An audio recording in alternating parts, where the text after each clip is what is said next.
આ વસુધારા ડેરીની મલાઈ કોણ ખાઈ જાય છે એ તમને પણ ખબર છે, અમને પણ ખબર છે। ગ્રામ્યની અમારી આદિવાસી સમાજની મહિલા ભારે જહેમત કરીને દૂધ ભરે છે અને એ દૂધ ભરીને પેકિંગ થઈને અમૂલના ભાવે બહાર વેચાય છે, પરંતુ અમૂલનો ભાવ અમરતાના ડેરીને દૂધ ભરવાવાળાને મળતો નથી। અમે એનો જરા પણ વિરોધ નથી કરતા। કયા પ્રકારનું શોષણ આલીપુર ડેરીમાં થઈ રહ્યું છે?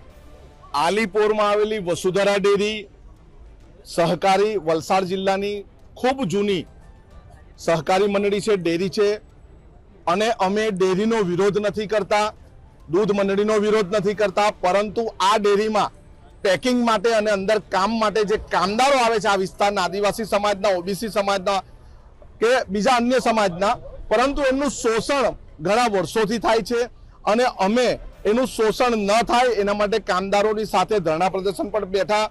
જે પણ લિબર્ટી લોજિસ્ટિકના જે પણ એજન્સીના માલિક હતા એમને પણ બોલાવ્યા।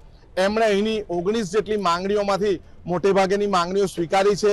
લેબર ઓફિસરની આગેવાનીમાં પણ એ લોકો કામદારો સાથે મિટિંગ કરવાના છે। અમારે આજે બેસવાનું એક જ કારણ છે, અહીંના કામદારોને સેફટી શૂઝ નથી અપાતા, અહીંના કામદારોને કોઈ પણ જાતનો અકસ્માતનો વીમો નથી, પીએફ કપાય છે પણ જાય છે ક્યાં તે ખબર નથી, પગાર સ્લીપ આપવામાં આવતી નથી, અને જ્યારે મેડિકલની રજા માંગે તો મેડિકલની રજા આપવામાં આવતી નથી। આવા ઘણા પ્રશ્નોની સાથે અહીંના કામદાર યુવાનો મળ્યા હતા।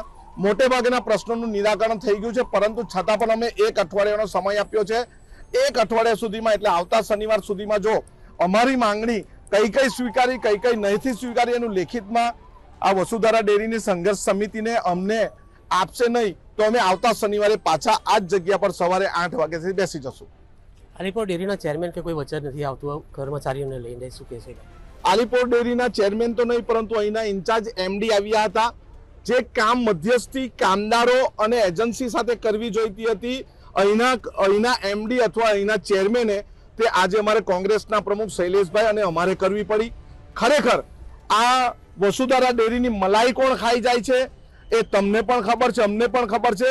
ગ્રામ્યની અમારી આદિવાસી સમાજની મહિલા ભારે જહેમત કરીને દૂધ ભરે છે અને એ દૂધ ભરીને પેકિંગ થઈને અમૂલના ભાવે બહાર વેચાય છે, પરંતુ અમૂલનો ભાવ અમરતાના ડેરીને દૂધ ભરવાવાળાને મળતો નથી। અમે એનો જરા પણ વિરોધ નથી કરતા, પરંતુ અમારા જ લોકો દૂધ ભરે છે, અમારા જ લોકોના છોકરાઓ અહીંયા કામ કરવા આવે છે અને એની જ સાથે શોષણ થાય છે। એના માટે અમે આજે બેઠા છે, 1 અઠવાડિયાનો સમય આપ્યો છે।